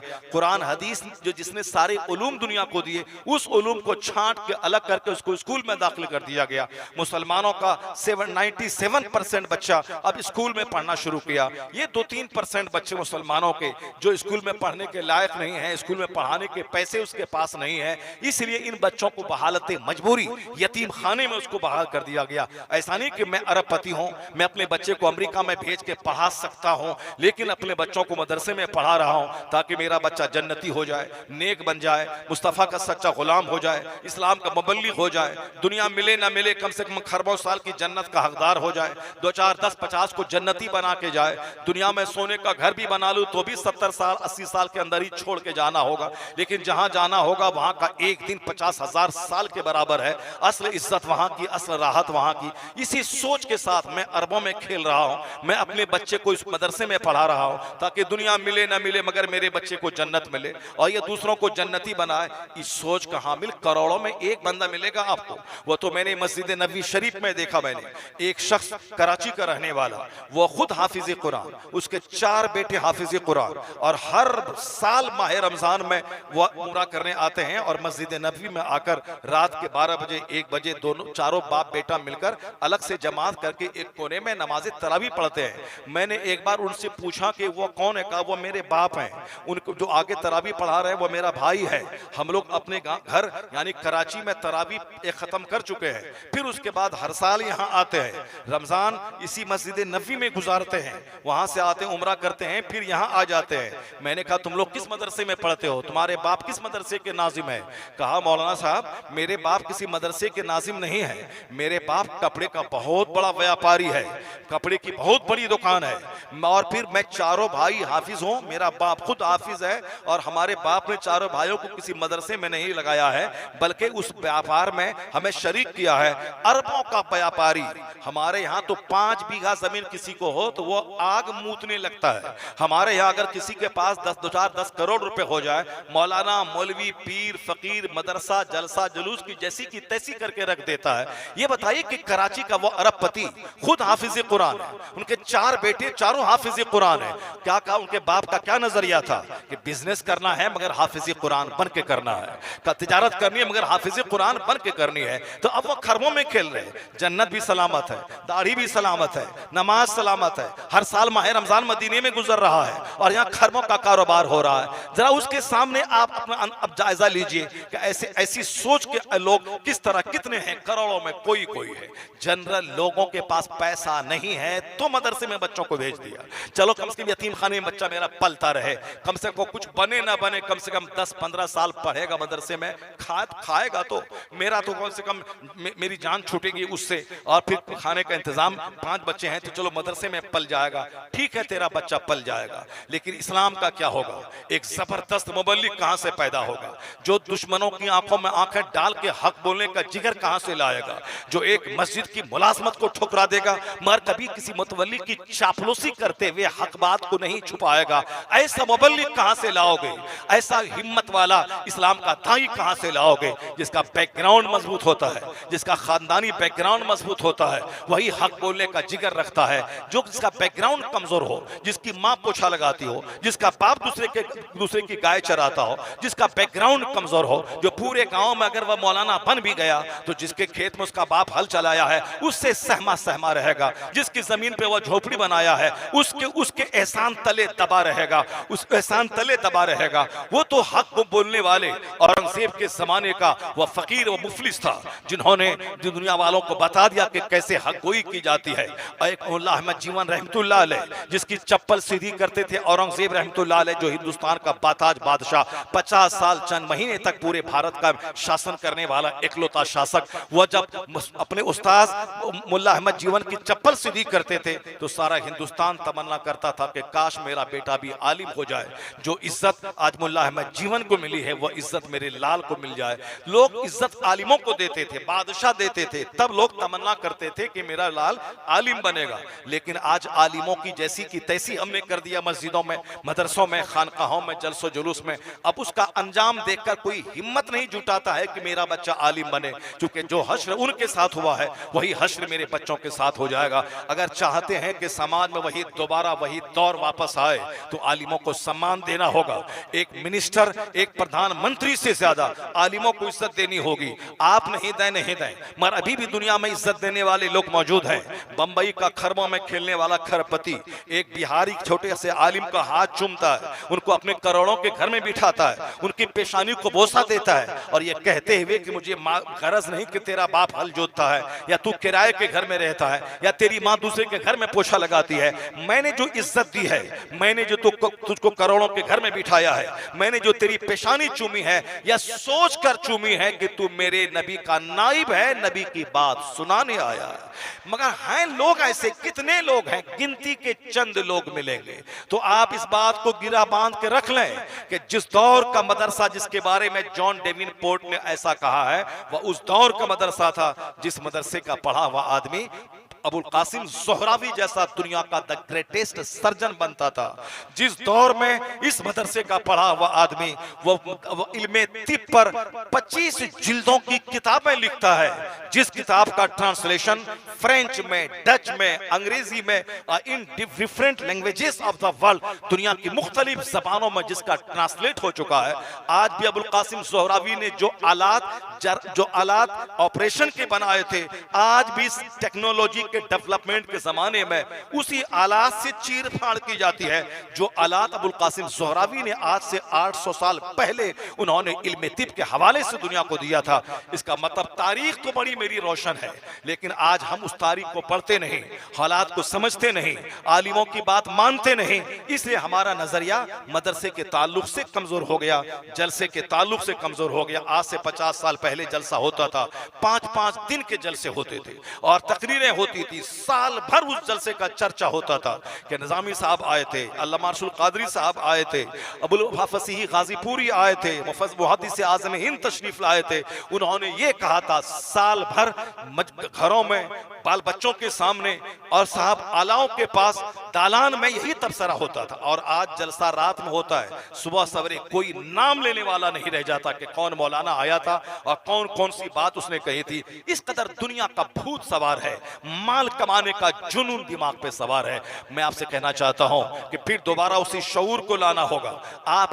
हमारी बदअमली से इस्लाम का कुछ नहीं बिगड़ेगा, हमारा ही बिगड़ेगा। अगर आखिरत प्यारी है, जन्नत प्यारी है, मुस्तफा प्यारे है, इस्लाम प्यारा है, तो अपनी एक्टिविटीज को बदलना होगा, अपनी सोच बदलनी होगी, अपने अहवाल बदलने होंगे, अपने बाल बच्चों के ताल्लुक से नजरियात चेंज करना होगा। जलसो जुलूस को तमाम कॉमेडी और तमाम किस्सों एंजॉय करने की महफिल बनने से बचाना होगा, इसके वकार को बहाल करना होगा, मदरसे में अपने बच्चों को पढ़ाना होगा, फिर उस मदरसे के लिए सोचना होगा कि हमारे पास इल्म है तो आप मसनद पर बैठकर इल्म सिखाइए। अल्लाह ने मुझको दौलत दी है तो आपके अखराजात का इंतजाम हम लोग करेंगे। अवाम उसके अखराजात को अपने कांधे पे ले ले। उलमा को मसनद पर बिठा के इल्म कुरान इल्म हदीस देने वाला उसको आलिम बना के मसनद पर उसको इज्जत दे, ताकि अमीरों के बच्चे भी आलिम बनना पसंद करें कि जो इज्जत इंजीनियर को नहीं मिली, जो इज्जत डॉक्टर को नहीं मिली, वो इज्जत एक आलिम दीन को मिल रही है। तो मैं कहता हूँ इसी तरीके से मदारिस मसाजिद और खानकाहों का निज़ाम जो गिराफ गिरा, उसी गिराफ के ताल्लुक से जलसे का गिराफ भी नीचा हो गया। अब मैं आपको बताना चाहता हूँ 2-3 बातें। इस जलसे में आदमी की सोच बदलती है, आदमी के दिमाग में जो बातें घर कर जाती हैं उसमें बदगुमानियां, बुरे वसवसात, वो सारे वसवसात दूर किए जाते हैं। उसी वसवसों में एक वसवसा आज पैदा हो रहा है। वह पैदा ये हो रहा है कि हज को आदमी उस वक्त जाएगा जब पूरा बूढ़ा हो जाए, सारी ख्वाहिशात उसकी पूरी हो जाए, तब वह आखिर में हज करने जाएगा। यानी अब कोई काम नहीं रहा तो अब आखिर में हज करने जाना, आखिर में हज करने जाना। ऐसा नहीं है। आज इंडोनेशिया के हाजी, वहां के बच्चे उम्रा जो करते हैं रमजान के दिनों में जाके देख लें, हज के अय्याम में देख लें, बूढ़े पुराने जिनका चेहरा सूखा हो, वो सब हिंदुस्तान पाकिस्तान बांग्लादेश के हाजी होते हैं। लेकिन बिल्कुल 18 साल का यंग, 25 साल का जवान जो हज करने पहुंचे हैं, उनका मानना है जैसे जवान होने के बाद नमाज फर्ज हो जाती है। हुजूर ने कहा 7 साल के जब तेरे बच्चे की उम्र हो उसे नमाज का आदेश दे, कभी पढ़ेगा कभी छोड़ेगा। 10 साल का हो उसे मार के नमाजी बना दे। अब उसको छुट्टी मत देना कि अपने मन से पढ़ लेगा, नहीं। 10 साल की उम्र हो, नमाजी ना बने तो बच्चे को पिटाई करके नमाजी बना दे, और जब बच्चा नमाजी बन जाए तो उसका बिस्तर अलग कर दे ताकि वह अलग सोने का आदी हो जाए, अपनी बहन से अलग सोए, उस उम्र के भाई से अलग सोए, उसका सोना पढ़ना अपना अलग हो जाए, ताकि वो समझ ले कि अब मैं जवानी की दहलीज के करीब पहुंच रहा हूं। ये सब शऊर न होने की वजह से बेशुमार बदअखलाकियां पैदा हो रही है। आजकल लोग कहते थे 18 साल में बच्चियां जवान होती हैं, लेकिन अभी 5 महीना पहले 12 साल की एक बच्ची जब प्रेग्नेंट हो गई, डॉक्टर दंग रह गए कि साहब, और लड़कियां 18 साल में जवान होती हैं कानूनी तौर पर, ये 12 साल की बच्ची प्रेग्नेंट हो गई। और जब उस बच्ची से पूछा गया तो वह किसी दूसरे से प्रेग्नेंट नहीं हुई थी, बल्कि वह बच्ची अपने खास सहोदर भाई से प्रेग्नेंट हुई थी। ये 12 साल 11 साल 13 साल के बच्चे, माँ बाप का तस्वुर क्या है, ये 13 साल की बच्चियां बिल्कुल कमसिन है, ये 13 साल के बच्चे बिल्कुल इनोसेंट है, इससे क्या हो सकता है। मगर इस्लाम ने क्या कहा था, जब बच्चा 7 साल हो उसे नमाज का आदेश दे, और जब 10 साल का हो उसे मार के नमाजी बना दे, और जब नमाजी बन जाए उनका बिस्तर अलग कर दे।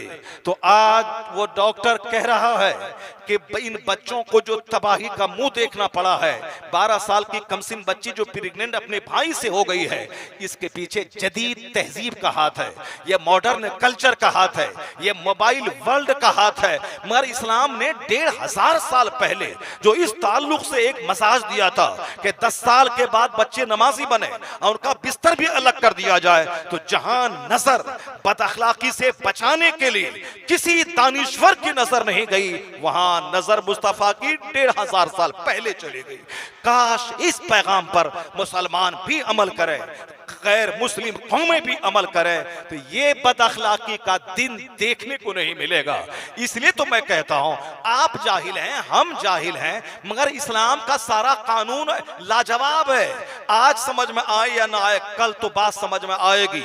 भले ही आज आप ताकत के नशे में, आप जहालत के नशे में, आज साहब आप दुनियादारों का मुंह देखकर उस दुनियादारी के नशे में इस्लाम की तालीम का वैल्यू नहीं दे, लेकिन तबाही और बर्बादी का तमाशा देखने के बाद आपको लौट कर उसी केंद्र पे आना पड़ेगा कि जो बात मुस्तफा की है वही सच्ची बात है।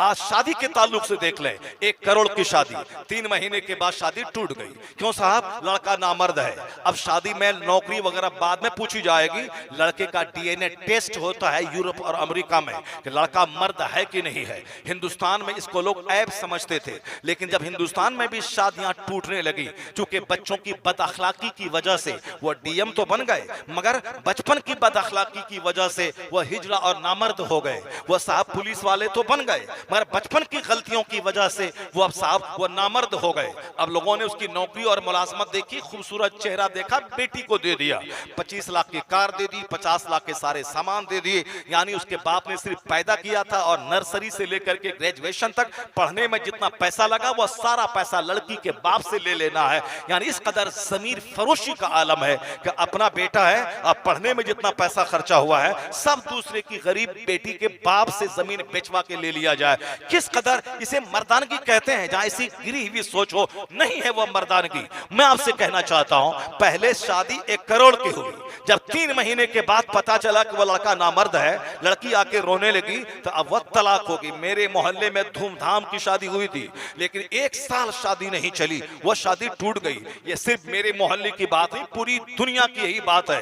तो आज हिंदुस्तान में भी डीएनए टेस्ट होने लगे शादी से पहले कि लड़का मर्द है या नहीं है। और जहां बुराइयां हैं, बेहयाइयां हैं, बदतमीजियां हैं, वहां शादी से पहले दोनों होटल अटेंड करेंगे ताकि लड़की लड़के को समझ लें और लड़का लड़की को समझ ले, और फिर शादी से पहले ही ये सारे ताल्लुकात कायम हो जाएं। यानी किस कदर गिरी सोच। लोग कहते हैं दुनिया डेवलप कर रही है, पैसा होने का क्या मतलब है? पैसा तो आज किसी चमार के पास भी है, 5 मंजिला मकान तो किसी साहब दलित के पास भी मौजूद है। क्या कहोगे आप? जो कल मेरे घर में गाय चराता था वो भी 5 मंजिला मकान में रह रहा है। तो मकान बनाना कमाल नहीं है। आजकल तो दुनिया में दौलतें सस्ती हो गई है, इस कदर पैसा बिखरा पड़ा है कि आदमी 5 साल मेहनत करे तो वो सेठ कहला जाता है। पहले तो आदमी 100 साल में जमींदार बनता था, अभी तो 100 दिन के अंदर में सेठ कहलाता है। इस कदर पैसे बिखरे पड़े हैं, सिर्फ चुनने वाला चाहिए। तो मकान बनाना ये कमाल नहीं है, गाड़ी खरीदना ये कमाल नहीं है। अखलाक ऊंचा करना, आदमी बन जाना, नेक बन जाना, शरीफ बन जाना, ऑनेस्ट बन जाना,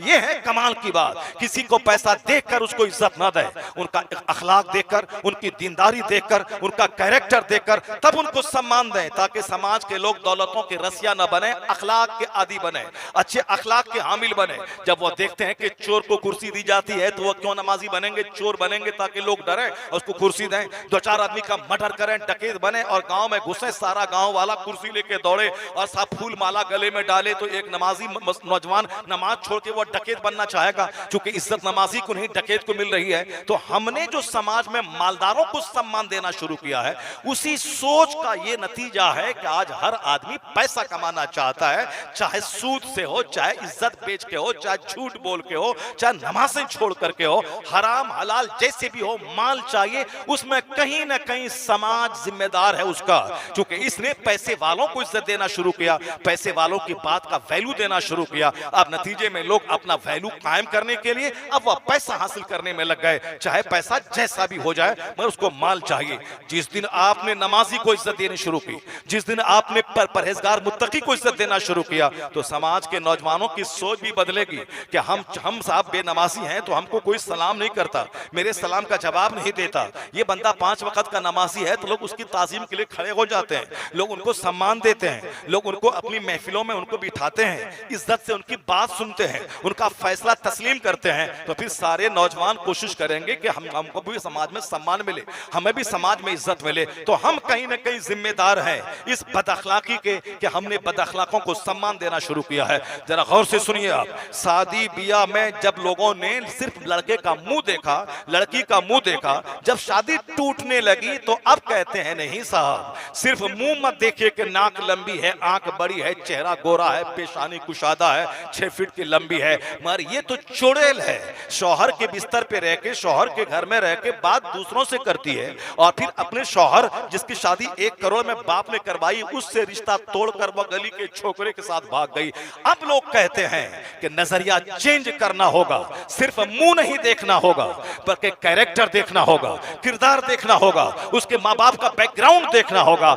जहां दुनिया तबाही का तमाशा देखने के बाद आज आई है, यही पैगाम तो मुस्तफा ने 1500 साल पहले दिया था कि तुन कहूल मरअतु ले अरबा ले मालिहा वले जमालिहा वले दीनहा वले हसबहा वले दीनहा फसफर बिजाती दीन। मुस्तफा ने कहा था शादी में 4 चीजें देखी जाती हैं, लड़की का माल, लड़की का हुस्न, लड़की का खानदान, लड़की का दीन। मुस्तफा ने कहा था ऐ मेरे गुलामों, तुम दीन को तरजीह दो, तुम अखलाक को तरजीह दो। तो जब घर उजड़ने लगा, तलाक होने लगी, लगी, लड़कियां भागने लगी, लड़के नामर्द साहिर होने लगे। अब कहते हैं कि बात वही सच्ची है जो मुस्तफा की है कि दीन देखा जाए, अखलाक देखा जाए तो एक दिन तो वो आएगा, ज़हने इंसान को बेदार तो हो लेने दो। हर कौम कहेगी हमारे हैं रसूल, हर कौम मुस्तफा का कलमा पढ़ेगी, सबों को नबी की दहलीज पर आना होगा। इसलिए ना हदीस में आया है कि हर कच्चा घर में इस्लाम दाखिल होगा, हर पक्का घर में इस्लाम दाखिल होगा, यानी हर घर में इस्लाम पहुंचेगा, चाहे विलिंगली या अनविलिंगली, चाहे बादिले नाखास्ता क्यों ना हो, चाहे अपनी खुशी मर्जी से क्यों ना हो, इस्लाम के करीब आना पड़ेगा। तो आपसे मैं कहना चाहता हूं, पैगंबर आज़म अलैहिस्सलाम का क्या फरमान है, जब बच्चे जवान हो, जब बच्चा 10 साल का हो, मर के नमाजी बनाया जाए। तब जवान होने के बाद नमाज फर्ज हो गई, जवान होने के बाद हज भी फर्ज हो गया। ऐसा नहीं कि हज फर्ज होता 40 साल 50 साल के बाद। जैसे जवान हुआ और वह साहिब इस्तिताअत हुआ कि यहां से पैसे लेके हज को जाए, फिर वापस वहां से हज के आ सके, तो उस पर हज फर्ज हो जाता है। बेटा मालदार है, बेटे के पास माल है, तो बेटे पर हज फर्ज है, बाप पर नहीं है। बाप मालदार है, बाप पर हज फर्ज है, बेटे पर नहीं है। ये गंदी सोच, जाहिलाना सोच है कि बेटा हज कर लिया, बाप को नहीं करवाया।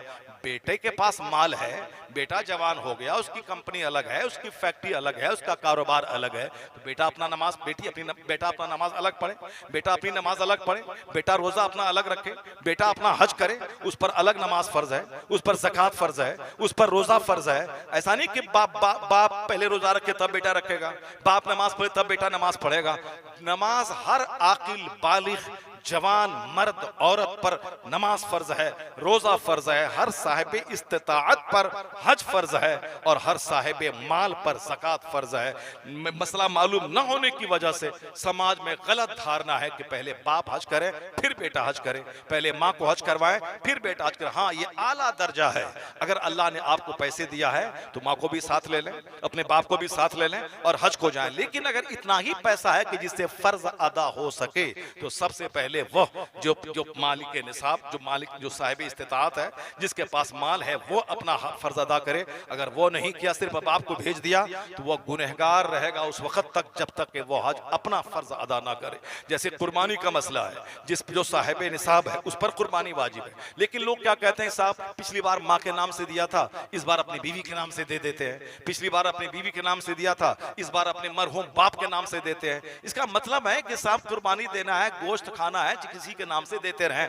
नहीं, ऐसा नहीं है कि जो साहिब निसाब है उसकी तरफ से कुर्बानी वाजिब है, और वो अगर कुर्बानी अपनी तरफ से कर लिया, पैसे उसके पास हैं तो करे, वो 50 कुर्बानी करे, बीवी की तरफ से करे, माँ की तरफ से करे, बाप की तरफ से करे, अपने दादा की तरफ से करे, गौसे पाक ख्वाजा गरीब नवाज आला हजरत की तरफ से करे, अगर अल्लाह ने दिया है। बहुत सारे लोग ऐसे हैं अभी इंडिया में मौजूद हैं जो 100 कुर्बानी करते हैं। एक अपना पहले वाजिब अदा कर दिया, अब बाकी 99 कुर्बानियां गौसे पाक से लेकर के अपने दादा परदादा तक, वह सब के नाम से किया। ऐसे लोगों को मैं जानता हूं। मद्रास में एक सेठ है, वह साहब 100 से ज्यादा जानवर खरीद के वह गांव देहात में भेज देते हैं। वह सब अपने बाप दादा बुजुर्गान दीन औलिया सालिहीन, अपने पीरो मुर्शिद सब के नाम से करते, मगर पहले अपना वाजिब है।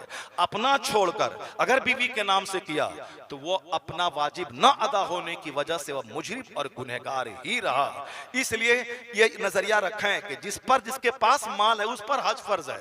अगर बेटा पे है तो बेटा अपना अदा करे, माँ के पास है तो अगर बीवी साहिब माल है उस पर हज फर्ज है। शौहर के पास माल नहीं है तो शौहर पर फर्ज नहीं है, बीवी पर हज फर्ज है, वो अपना हज अदा करे, अपने बाप के साथ चली जाए या फिर अपने पैसे से शौहर को भी अपने साथ में लेके जाए। लेकिन ये क्या नजरिया है कि साहब पहले माँ बाप को करवाए तब नहीं, जैसे ही पैसा हो फौरन जवानी में हज करें, क्योंकि हज के जो अरकान अदा होते हैं सबके लिए ताकत चाहिए। इस पैसे के जमाने में भी आपके पास 5 लाख रुपए है, मगर आपको 10वीं तारीख को जब अरफात से चल करके मिना आना होगा और मिना में कंकड़ी मारनी होगी, उसके बाद फिर आपको कुर्बानी करनी होगी, फिर उसके बाद आपको बाल मूंड कर तवाफ़े फर्ज करने के लिए मक्का जाना होगा।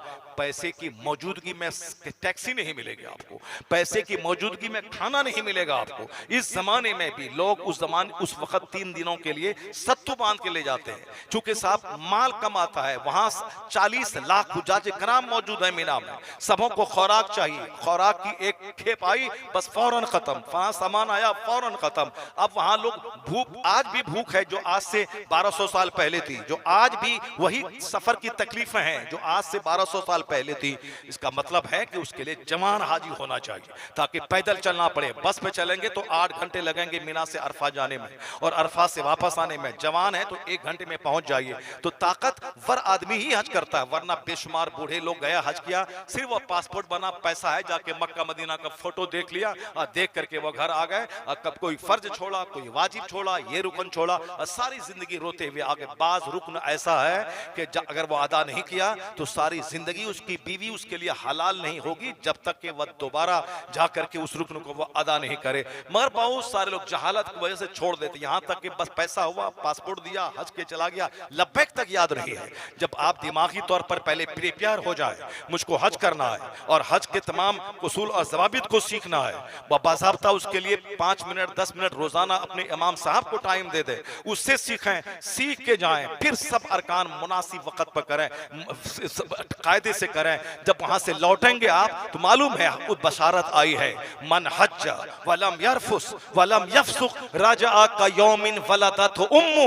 इसी हज के बारे में कि माल पाक हो, इरादा पाक हो, नापाक माल ना हो, गलत तरीके से कमाया हुआ माल लेके कोई हज को जाएगा, हज कबूल नहीं होगा।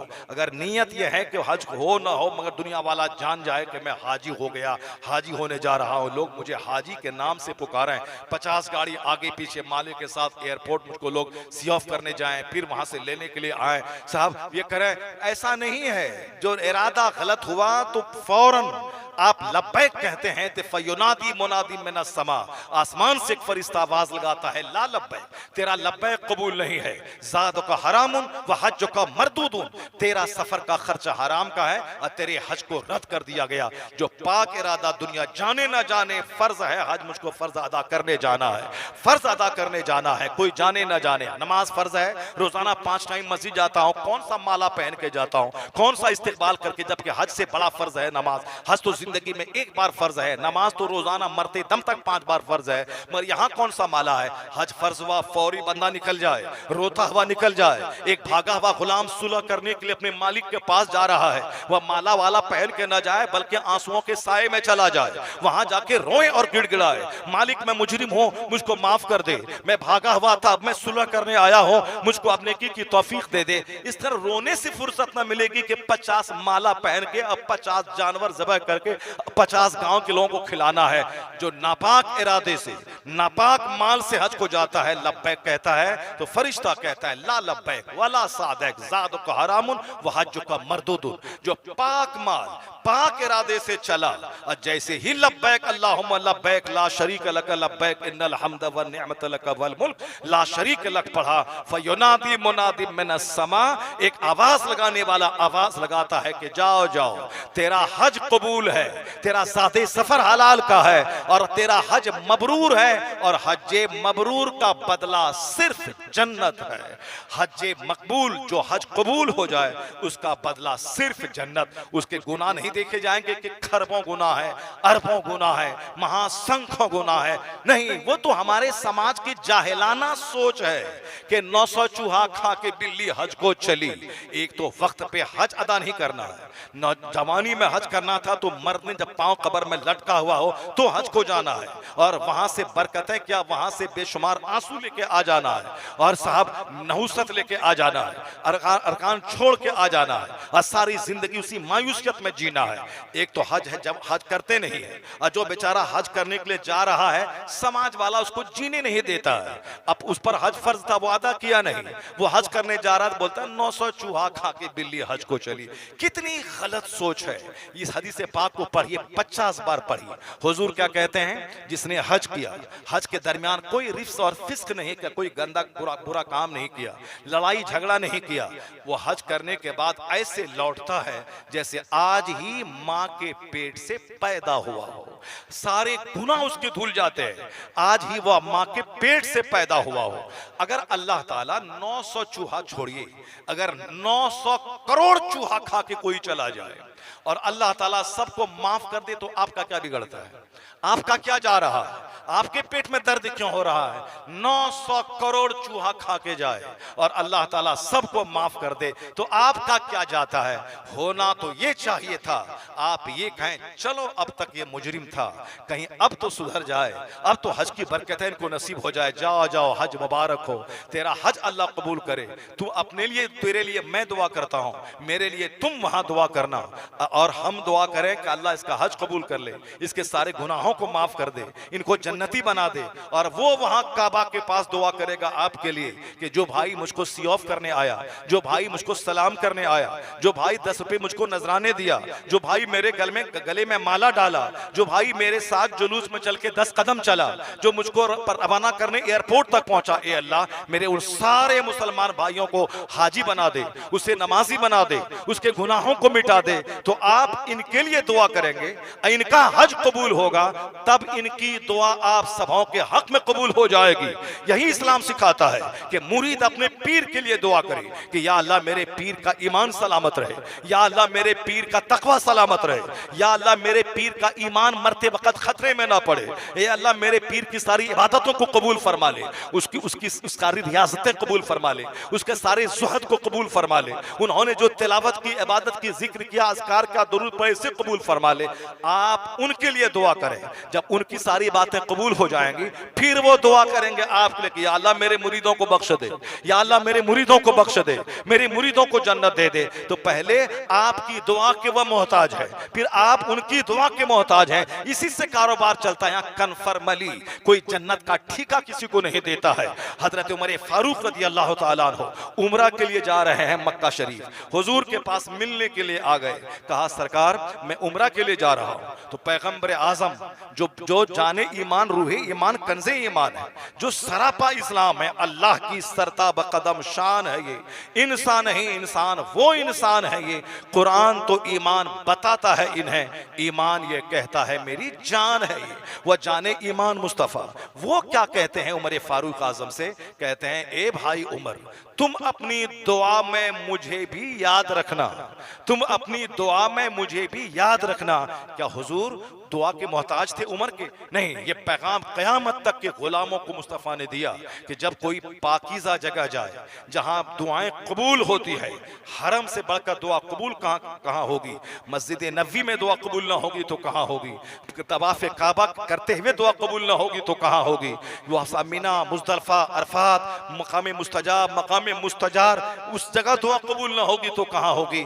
और कहते हैं अल्लामा जज़री कि एक जगह वो है रोज़े रसूल, जहां सरकार आराम फरमा रहे, वहां दुआ कबूल होती ही होती है, वहां न कबूल दुआ हो तो फिर कहां हो जाए? तो जब उन जगहों का सफर कोई करे तो आप उनसे दुआ की दरखास्त करें। हुजूर ने यही पैगाम उमर फारूक से दुआ के लिए कह करके अपने गुलामों को दिया है कि अपने गुलामों से दुआ करवाया करो, अपने छोटों से दुआ करवाया करो।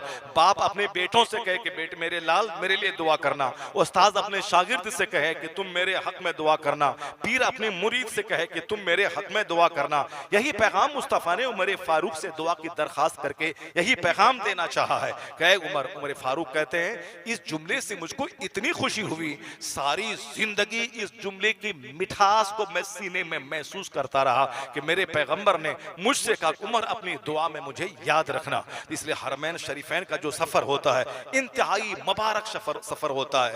अरबों पति पड़े रह गए, कोई जा नहीं पाया, मगर जिसने दिमाग में 10 साल से पहले से नशा पाला, जुनून दिमाग पे चढ़ा, अल्लाह ताला गरीबी में उसके लिए असबाब मुहैया फरमा देते हैं और फिर वो हरमैन तैयबैन का मुसाफिर हो जाता है। जैसे किसी कहने वाले ने कहा कि मुफलिसी में भी मदीने का सफर हो जाए, जिस पे सरकार दो आलम की नजर हो जाए, जिस पे सरकार की नजर हो जाती है, जहां से भी हो पैसे का इंतजाम हो जाता है। आज से 25 साल पहले फरागत के बाद मैं एक मस्जिद में इमामत करता था। इमामत में फजर के बाद रोजाना सलाम पढ़ता था। उसी सलाम, उस वक्त हमारी उम्र बिल्कुल 22 साल थी। उस वक्त में दिमाग पे एक जुनून था कि लोग मक्का मदीना जाते हैं, हम पर हज फर्ज तो नहीं है, अलबत्ता उम्रा ही कर लेते, मदीना चले जाते सरकार की बारगाह में सलाम पेश करने के लिए। आला हजरत ने एक मसाज दिया है कि उसके तुफेल हज भी खुदा ने करा दिए, असले मुराद हाजरी उस पाक दर की है। हुजूर का फरमान है कि मनजार कब्री वजबत लहू शफाती, जिसने मेरी कब्र की जियारत की उस पर मेरी शफात वाजिब है। बहुत सारे लोग सिर्फ हुजूर की कब्र की जियारत के लिए मदीना गए, जियारत की, वापस आ गए, उम्रा करने भी नहीं गए, ताकि ये सफर खालिस मदीने पाक और हुजूर की कब्र अनवर की जियारत के लिए हो जाए, जिसमें उम्रा भी शामिल ना हो। ऐसे भी बड़े बड़े खुशनसीब लोग मौजूद हैं। उस 22 साल की छोटी सी उम्र में एक जुनून था कि मदीना जाना है। और हम सलाम, फजर की नमाज के बाद सलाम पढ़ने के बाद हमेशा आजिज़ी इंकिसारी के साथ दुआ करते थे कि या अल्लाह अपने महबूब का हरम दिखा दे, अपना हरम दिखा दे। जबकि पैसा एक पैसा नहीं है, 700 रुपये महीना कमाने वाला वो आदमी कैसे सोच, उस जमाने में 25,000 रुपये लगते थे उम्रा करने के लिए, 20,000 रुपये लगते थे। या आज से 23-24 साल पहले की बात है। लेकिन आपको मालूम होना चाहिए कि बंदा अगर टूटे हुए दिल के साथ, दिल की गहराई से दुआ करे तो दुआ कबूल होती ही होती है। बेदिली से दुआ कबूल नहीं होती है कि दिमाग में कहीं कुछ है, हाथ उठा के सिर्फ सबक दोहरा रहे हैं, ये सबक जैसे उस्ताद को सुना रहे हैं वैसे दो दुआ याद कर लिया और नमाज में वही दुआ को दोहरा दिया जैसे सब सबक सुना रहे हैं। ये दुआ नहीं, वो दुआ दिल की तलब का नाम है, दिल की आवाज हो वो दुआ कि जबान खामोश रहे और दिल सदा देता रहे, वो दुआ कबूल होती ही होती है। मेरे सेक्रेटरी साहब कहने लगे मस्जिद के मौलाना साहब, आपकी दुआ सुन सुन के मेरे दिल में ख्याल पैदा होता है कि मेरा एक प्लॉट बिक रहा है, वो प्लॉट अगर बिक जाता है तो मैं उसमें से आपको उम्रा के लिए भेज दूंगा, आप मदीना चले जाएंगे। मैं उसको बड़ी खुशी हुई कि साहब एक कम से कम एक रास्ता तो निकला, वरना उस 700 रुपये महीना कमाने वाला वो 25,000 रुपये कहाँ से जमा कर लेगा कि वो मदीना शरीफ चला जाए। मगर जब उसने ये बात कही तो एक ढारस तो बंधी कि लगता है कि दुआ कबूलियत के करीब पहुंच गई है। मगर न उसकी जमीन बिकी, न उसने हमको मदीना शरीफ भेजा। फिर मैं वहां से ट्रांसफर होकर के मैं चेन्नई गया। वहां जब गया तो मैंने सेठ साहब से कहा कि मेरे पास इतने पैसे हैं और कुछ पैसे और दे दें आप बतौर कर्ज, ताकि मैं आपको बाद में अदा कर दूंगा, मैं मदीना शरीफ जाता हूं। उन्होंने कहा कि पासपोर्ट बनाओ, सारा खर्चा मैं दूंगा, मैं तुझको अपने साथ हज करवाता हूं। ना पासपोर्ट बना, ना फिर वो हमको ले गया। उसके बाद जब मैं आ गया बेंगलोर आया, वहां एक मदरसे में पढ़ाता था, एक मस्जिद में नमाज पढ़ाता था, एक मदरसे में पढ़ाता था। खुद अपना पैसा, उस जमाने में 75,000 रुपए लगे थे, 75,000 रुपए न कोई सेठ ने दिया, न कोई साहूकार ने दिया, न किसी पैसे वाले ने दिया। मंजूर नहीं था खुदा को कि किसी दूसरे के एहसान तले में दबूं और उनके पैसे से जाऊं। खुद अपनी आमदनी, अपनी तनख्वाह की आमदनी, मदरसा है, मस्जिद है और फिर छोटी छोटी मजलिसें कर रहा था। तो घर के अखराजात भी भेजना है, वालिद साहब हैं, वालदा हैं, जो बीवी है, बच्चे हैं, उसके भेजना है। उसी पैसे में इतनी बरकतें अल्लाह ने दे दी कि 2004 में पहली बार अपने पैसे से हरमैन तैयबैन का सफर हो गया। मैं समझ गया कि मुफलिसी में भी मदीने का सफर हो जाए जिस पे सरकारे दो आलम की नजर हो जाए। जब पैसों की बहुतात है किसी के पास, फिर भी उसको थाईलैंड का ख्याल आ रहा है, साहब इंडोनेशिया के बाली का ख्याल आ रहा है, उसको साहब फ्रांस की राजधानी पेरिस का ख्याल आ रहा है, लेकिन मदीने का ख्याल नहीं आ रहा है। जिसका ख्याल आ जाए मदीने का तो उसके ख्याल की कदर कीजिए, उस आदमी को इज्जत और सम्मान दीजिए, इतनी इज्जतें दीजिए कि उसकी इज्जत को देखकर समाज के 10 लोगों को मदीना जाने का ख्याल पैदा हो जाए। इतनी इज्जतें, इतना सम्मान उसको दीजिए, इतनी कदर कीजिए, ना कि चोरी छुपे चूटी काट करके 900 चूहा खा के बिल्ली हज को चली।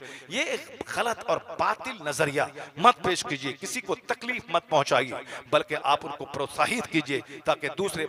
मैं जब गया, लोगों ने, मौलवी साहब लोगों ने मजाक उड़ाया, अपना हज कर लिया, माँ को नहीं करवाया, अपना हज कर लिया, बाप को नहीं करवाया। तो उनको अगर ये कह देना था कि ठीक है मौलाना साहब ने अपना हज कर लिया और उसके बाद मुमकिन है कि आप दूसरी बार अपनी माँ को, अपने बाप को अपने साथ लेके जाएं, नहीं, बल्कि चूंकि वहां तो हज करने से तकलीफ है कि ये हज किया क्यों, या इस जवानी में क्यों हज को चला गया, अब तकलीफ है। तो अब वह तकलीफ कैसे निकाले कि तुमने हज क्यों किया, तो अब उसको एक दूसरे तरीके से निकालना है कि माँ को नहीं करवाया, अपना कर लिया। अब हज की इज्जत घटाने के लिए बाप को नहीं करवाया, अपना कर लिया, यानी किसी ना किसी किसी तरीके से तकलीफ पहुंचानी है। खैरुन्नास मय्यनफउन्नास, सरकार की हदीस है कि तुम में सबसे बेहतर आदमी वो है जो लोगों के लिए प्रॉफिटेबल हो, लोगों को मुस्कुरा के फायदा पहुंचाए, लोगों की गम सुन के फायदा पहुंचाए, लोगों के साथ बैठकर उनकी बात सुन के फायदा पहुंचाए, लोगों को कर्ज दे के फायदा पहुंचाए, लोगों को अपनी तरफ से तोहफा दे के फायदा पहुंचाए। खैरुन्नास मय्यनफउन्नास, सबसे बेहतर आदमी वो है जो प्रॉफिटेबल हो, अपनी तरफ से नुकसान नहीं पहुंचाए, ना कड़ी निगाह डाले, ना अपनी तरफ से उनको गाली गलौज करे, ना अपनी तरफ से उनके ग्राहक को रोक दे, ना उनको किसी गलत झूठे केस में फंसा दे, ना उसको जलील करने के लिए गीबत और शिकायत करे। नहीं, आदमी वही अच्छा है जो दूसरों के लिए नफा बख्श हो, जो दूसरों को तबाही से बचाए, जो दूसरों को बर्बादी से बचाए, जो दूसरों को अपनी तरफ से उनके दिल को खुश करे। हुजूर फरमाते हैं अहब्बुल आमाल इल्लल्लाह ताला इदखालु सुरूर फी कल्बिल मोमिन, अल्लाह के नजदीक सबसे ज्यादा पसंदीदा अमल यह है एक मोमिन के दिल में खुशी अता कर दिया जाए, एक मोमिन के दिल को खुश कर दिया जाए। जरा समाज का जायजा लीजिए, औरतें तो बेचारी कमजोर हैं, नाकिसुल अक्ल है, एक घर में सास रहती है वो भी उसको नहीं भाती है, शौहर की बहन है ननद वो भी उसको नहीं भाती है, जिस शौहर की आमदनी पे या रानी है उस शौहर की माँ उसको एक लम्हे के लिए गवारा नहीं है। इससे ज्यादा कमजोर सोच का की मलका और कौन हो सकती है, जबकि शौहर की वजह से ये सुहागन है, ये शौहर की माँ है, शौहर की माँ मेरी माँ है। सिर्फ इतना ठान ले, न लड़ाई न झगड़ा न तलाक न तकरार न लत्तम न जुत्तम, कुछ नहीं। शौहर की अपनी खिदमत से उतना खुश नहीं होता है जितना उनकी बीवी उनकी माँ की खिदमत करे, उतना एक फर्माबरदार बेटा खुश होता है। इसलिए अक्लमंद खातून शौहर का पांव न दबा के उसकी माँ का पांव दबाती है, क्योंकि उसके बेटे का दिल खुश होता है कि मेरी बीवी मेरी माँ का पांव दबाती। अक्लमंद खवातीन यही सब करती हैं।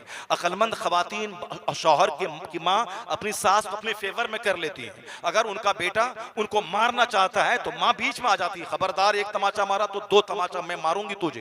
तो अब माँ है, बूढ़ी माँ है, मौलाना रहे कि मौलवी रहे, अगर माँ कहती है एक तमाचा मारूंगा तुमको, तुमने अगर खबरदार हाथ बढ़ाया तो फिर अब बेटे की हिम्मत कहाँ होती है। इसलिए अक्लमंद खातून वो अपने शौहर की माँ को अपने फेवर में कर लेती है, तो अब फेवर में वो आ गई, सारा घर उसके फेवर में आ गया।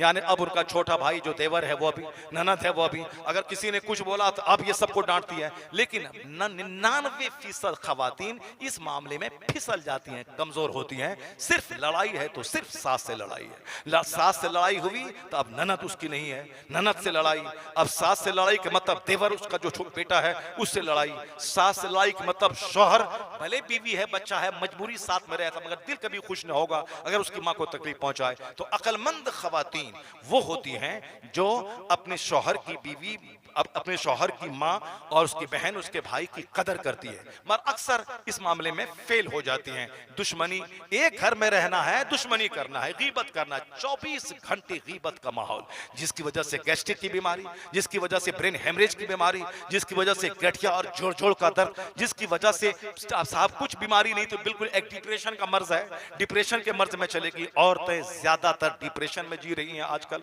अब बिना वजह की मुसीबत का बोझ अपने सर पे ले लिया है कि साहब वो मेरा दुश्मन है, वो मेरा दुश्मन है, सास दुश्मन है, ननद दुश्मन है, देवर दुश्मन, मैं कैसे यार हूं, मैं जहर खा के मर जाती हूँ, एक शौहर था वो भी हमसे नाराज हो गया।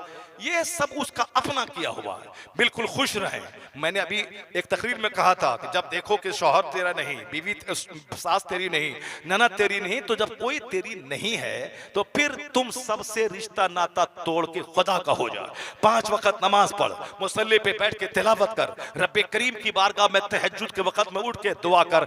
रब तेरा हो गया तो अब सास भी तेरी हो जाएगी, शौहर भी तेरा हो जाएगा, ननद भी तेरी हो जाएगी, देवर भी तेरा हो जाएगा। न सजदे की है, न अल्लाह का ही, न रसूल पाक का ही, न इबादत का, न तिलावत का, बस सिर्फ एक गुस्सा और साहब एक जलन और हसद की पोटली लेके बैठे हैं। नहीं, खुश रहने के लिए आपको फ्री रहना पड़ेगा और एक खिदमत का माहौल, अपनी तरफ से खुशी पहुंचाए सास को, अपनी तरफ से खुशी पहुंचाए। यही 2 हस्तियां तो हैं घर में, और कौन है? समाज की खवातीन की शिकायत की पोटली नहीं, अपनी सास की गीबत अपनी माँ के पास नहीं, बल्कि जब भी माँ के पास बोले अपनी सास की तारीफ करें, अगरचे तारीफ के काबिल ना रहे, मगर इस तारीफ से तुम्हारा ही भला होगा। जब सास को मालूम होगा कि मेरी बहू अपनी माँ के पास मेरी तारीफ कर रही थी, ये सारा गिला शिकवा सारी दुश्मनी भूल कर तुझको अपने गले से लगा लेगी, वह तेरी खिदमत करने लगेगी। मगर इतना बड़ा शूर कहां से आएगा? हदीस पर अमल कर। मुस्तफा कहते हैं सबसे ज्यादा पसंदीदा अमल अल्लाह को यह है कि एक मोमिन के दिल को खुश कर दिया जाए, मोमिन के दिल को खुश करे, अपनी तरफ से तकलीफ ना पहुंचाए, और एक फरहत व मुसर्रत का माहौल बना ले। तो घर में खुश रहने के लिए, सेहतमंद रहने के लिए, एक अच्छा जन्नती समाज में जीने के लिए जरूरी है कि बंदा नफा बख्श हो जाए, अपने से दूसरों को तकलीफ ना पहुंचाए। बोलने लगा अपना हज कर लिया, माँ को नहीं करवा, ये मेरी माँ की मोहब्बत में नहीं बोलता था, वह मेरे हज की इज्जत घटाने के लिए बोलता था, वह मेरे बाप की मोहब्बत में नहीं बोलता था कि बाप को भी करा लेना था, नहीं, बल्कि वह हज की अहमियत घटाने के लिए वो बोलता था। जब तीसरे साल मैं अपनी माँ और अपने बाप को अपने साथ लेके हज को गया, बस चुप, चारों शाने चित। अब बताओ, पहली अब तो तुम ये बोलना चाहिए था पहले कि पहली बार अपना हज फर्ज हुआ था, फर्ज अदा करने चले गए, सब कुछ देख दाख के आ गया, फिर दूसरी बार अपनी माँ और अपने बाप के साथ हज को गए, वाह माशाअल्लाह। ये होता कि अब दूसरी बार माँ बाप को साथ लेके जाए, नहीं, अपना कर लिया, माँ बाप को नहीं करवाया, यानी सिर्फ चूटी काटना है, तकलीफ पहुंचाना है, किसी न किसी तरीके से साहब जो अच्छाइयां हैं उसकी अहमियत को घटाने की कोशिश करनी है। जब दूसरी बार माँ बाप को साथ ले गए, बस जबान चुप। तीसरी बार हज को गए, जब बीवी को ले गया, अपने छोटे भाई को ले गया साथ में, बस उसके बाद तो फिर एक माहौल गांव में बन गया। गांव में ये माहौल बना, आज मेरे गांव में अभी भी 2 हाजी परसों निकले हज के लिए, और गांव में दर्जनों हाजी मिलेंगे आपको, वो गरीब गरीब घर के लोग जिसके पास ठीक से जायदाद नहीं है, मगर एक हज का शौक उसको पैदा हुआ। मौलाना साहब खुद पहले गए, माँ बाप को साथ लेके गया, फिर अपनी बीवी और अपने भाई के साथ गए, तो अब एक जुनून चढ़ गया। अब साहब जिधर जिस मोहल्ले में घुसे, साहब ये हाजी वो हाजी, ये हाजी वो हाजी। तो इस हज के माहौल बनाने में भी इस फकीर का एक छोटा सा हाथ है कि साहब आप, और मालदार लोगों को भी एक शौक पैदा हुआ, जब ये चले गए कम कमाई के बावजूद, तो हमारे पास तो साहब बहुत जमीन, एक कट्ठा बेचने चले जाएं, एक माहौल बनाइए, हाजियों को सपोर्ट कीजिए, सम्मान दीजिए, ये उनके गुनाहों को मत गिनिए, इस नेकी को देखिए कि अगर हज कबूल हो गया, हदीस में आया है कि जब बंदा हज से फारिग होकर फर्ज तवाफ अदा करता है, उसकी पीठ पर फरिश्ता हाथ देके थपकियां देता है, कहता इज़हबू, जाओ, अब तक जो गुनाह हुए थे मिट गए, अब जो बाकी दिन बचे हैं उन दिनों में नेकियां करना, अपने आप को दागदार मत बनाना। अब तक जो हुआ तो मिट गया, अब जो लौट के जाते हो नेकियां करना। एक हज है मबरूर, एक हज है मरदूद, यानी जो हज कबूल नहीं हुआ वो हज मरदूद है, और जो हज कबूल हो गया वो हज मबरूर है। उसकी पहचान तो क़यामत के दिन होगी, वहां जाहिर होगा जब नामे अमाल हाथ में दिए जाएंगे, ये हज रद्द हुआ या हज कबूल हुआ, वो तो क़यामत के दिन पता चलेगा। लेकिन दुनिया में उसकी पहचान है, जैसे क़यामत आएगी, मगर क़यामत कब आएगी कोई नहीं जानता, वो अल्लाह के महबूब जानते हैं, जिब्राइल अमीन जानते हैं, लेकिन उसकी निशानी बयान की गई है कि क़यामत आने से पहले ये साइंस, ये निशानियां जाहिर होंगी। अनतलदल अमतो रब्बतहा, जब नाफरमान औलाद पैदा होने लगे, माएँ अपने सरदार को जन्म देने लगे, तो समझ जाएं कि क़यामत करीब आ गई है। वो अनतरल हुफातल औरातल आलत रिआशा यततावलूना फिल बुनियान, हदीस जिब्रील में आया, हुजूर ने फरमाया जब देखना कि बकरी का चराने वाला, नंगे पांव रहने वाला ऊंचे ऊंचे महल में फख्र करने लगे, तो समझ जाना क़यामत करीब आ गई है। लोग कहते हैं कि मैंने डेवलप किया है, और हुजूर ने 1500 साल पहले कहा कि क़यामत के आने से पहले जो निशानियां जाहिर होंगी, उन निशानियों में एक निशानी यह भी है, गरीब किस्म के लोग, दबे कुचले लोग जो बकरी चराने वाले थे, वह लोग ऊंचे ऊंचे महल में इतराने लगेंगे, फख्र करेंगे, तो समझ जाना क़यामत अब करीब आ गई है। उसी तरह से एक निशानी है कि अब क़यामत करीब आ गई है, तो हज मबरूर की निशानी है कि हज से वापस आने के बाद अगर वह पहले 5 वक्त नमाज नहीं पढ़ता था, तो अब वह पाबंदी से नमाज पढ़ने लगे। जो नमाजें उसकी जिंदगी में कज़ा हुई हैं, वह कज़ा नमाजों को पढ़ने लगे, और फिर नमाजें बाजमात मस्जिद में अदा करने लगे। पहले हज से पहले थोड़ा सा हार्ड था, जवानी का एक नशा था, दौलत का एक नशा था, पहलवानी का नशा था। हज से वापस आने के बाद सॉफ्ट हो जाए, नर्म हो जाए, मोम हो जाए। अब 2 आदमी 10 बात कह दिया, वो कुछ अपनी तरफ से जवाब नहीं देता है, समझ जाएं कि इनका हज कबूल हो गया है। हज मबरूर की बड़ी अलामत है कि बंदा वहां से वापस आने के बाद नर्म हो जाए, सॉफ्ट हो जाए। ऐसा नहीं कि वो हज से वापस आने के बाद हाथ पैर तोड़ के सिर्फ मस्जिद में बैठा रहे, नहीं, हज से वापस आने के बाद वो अगर टीचर है तो स्कूल जाए, वो अगर काश्तकार है तो खेत में हल चलाए, वो अगर साहब बिजनेसमैन है तो वह दुकान में बैठे, अलबत्ता हल चलाए, खेती बाड़ी करे, मगर उश्र निकाले, ज़कात निकाले। दुकान में बैठे तो वहां झूठ का सहारा न ले, अच्छा बिजनेस करे, खुद कमाए, खुद खाए, माल से सदका तो खैरात करे।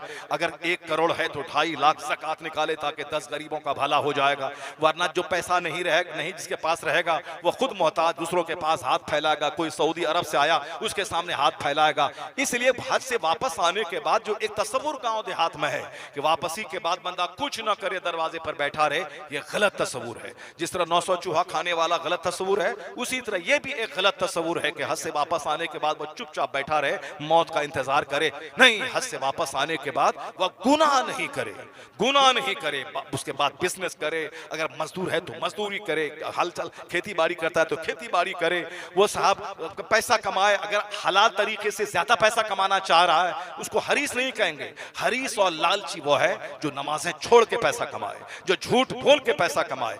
एक वक्त की नमाज छोड़ना हराम और गुनाह कबीरा है।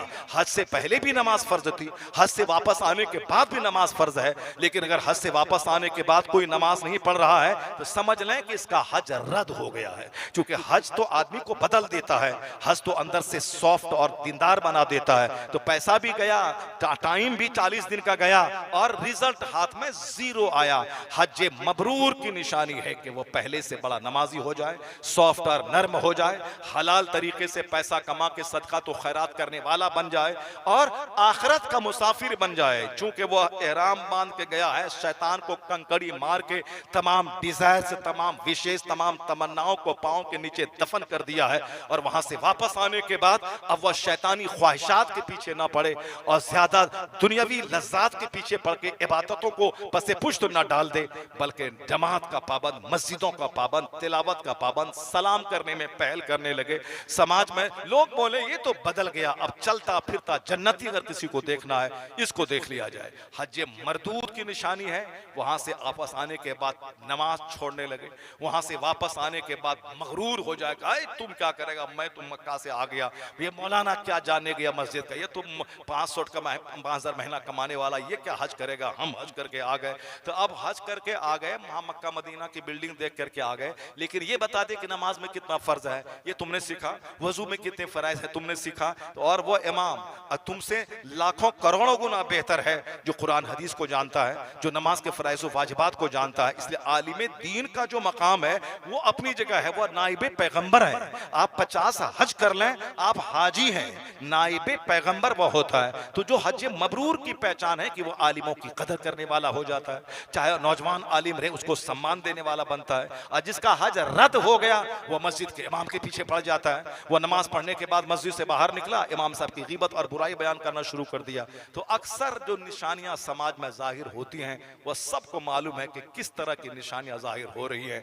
वापसी के बाद किस तरह हालात खराब हो जाते हैं। इसलिए पाक माल, पाक इरादे से जो हज को गया, वापस आने के बाद उसके पिछले सारे गुनाह उसके झड़ जाते हैं, माफ हो जाते हैं। आने वाले दिनों के लिए उसको नेक बनकर, सॉफ्ट बनकर, नॉर्मल बनकर बिल्कुल जिंदा रहना चाहिए। हाजी जब तक घर में कदम नहीं रखे उसकी दुआ कबूल होती है, क्योंकि वह बख्शे बख्शाए होते हैं। इसलिए हाजी को घर में जाके नहीं, जब वह रास्ते में रहे, घर में कदम ना रख के वहां रिसीव करना चाहिए उनको। हज के लिए जो रवाना करते हैं भीड़ों भीड़, इससे ज्यादा भीड़ हज से वापसी के बाद लगानी चाहिए।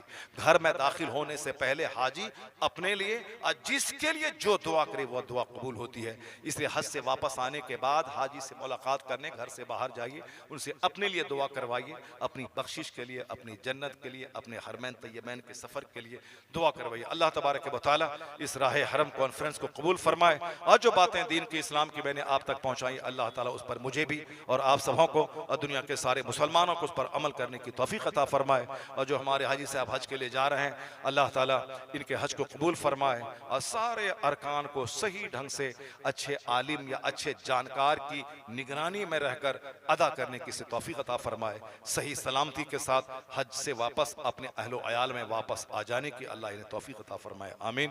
व आखिर दावाना अनिल हम्दुलिल्लाहि रब्बिल आलमीन।